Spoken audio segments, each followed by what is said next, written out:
Trae Young comes to second place in NBA history to lead the league in both assists and points.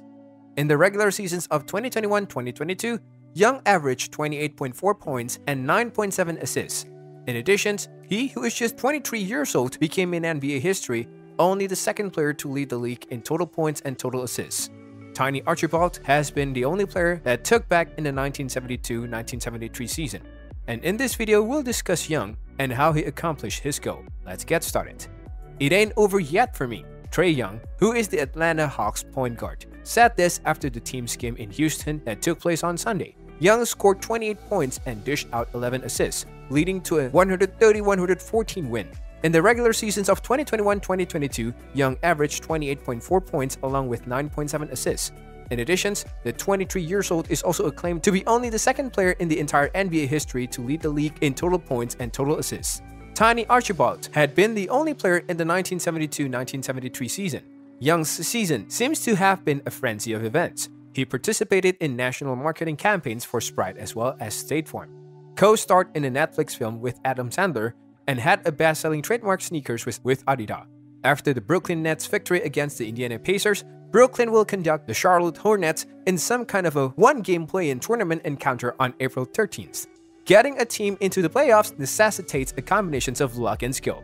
Following their journey to the Eastern Conference Finals in the previous season, the Hawks have indeed been regarded as among the most talented teams in the league. However, injuries and COVID wreak havoc on their fortunes all through the seasons, lowering their rank and lowering public perceptions of them. Young, who seems to have 28 points, 11 assists, 4 of 7 3-pointers, plus 5 rebounds in the win, has so far been their one genuine player who has been consistent in this entire season. The team has been completely fascinated by Young's remarkable season. It's only the 14th time in NBA history that perhaps a player has averaged at least 28 points plus 9 assists in a season. Young is the only third player to achieve the feat several times, and he is the one of only 5 players to do just that twice. Oscar Robertson and Nate Tiny Archibald, both Hall of Famers, seems to be the other two.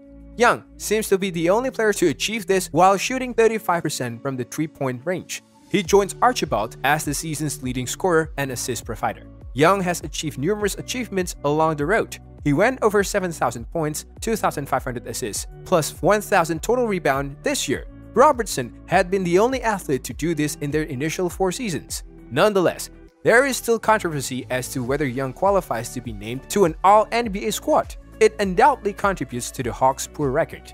It is fair to penalize Young for the degree of juggling the Hawks have undertaken due to circumstances beyond their control, is a question that many people ask. His 75 games played ranks second only to Delon Wright on the team. Young ranks second amongst guards in scoring with 28.4 points per game and a third in assists with 9.7 per game. Luka Doncic of the Dallas Mavericks is also the only guard listed in the top 10 across both categories. With something like a higher true shooting percentage, Young is averaging higher points and assists compared with John Moran. Young is indeed nearly double Chris Paul's 14.7 points per game, behind him by only 1.1 assists while playing in more matches than either Paul as well as Moran. Many of the same points can be attributed to Stephen Curry, who missed 11 games as well as shot far worse than 3-point range. It's not as if all others don't even have a point to make, but Young's argument has simply been overwhelming.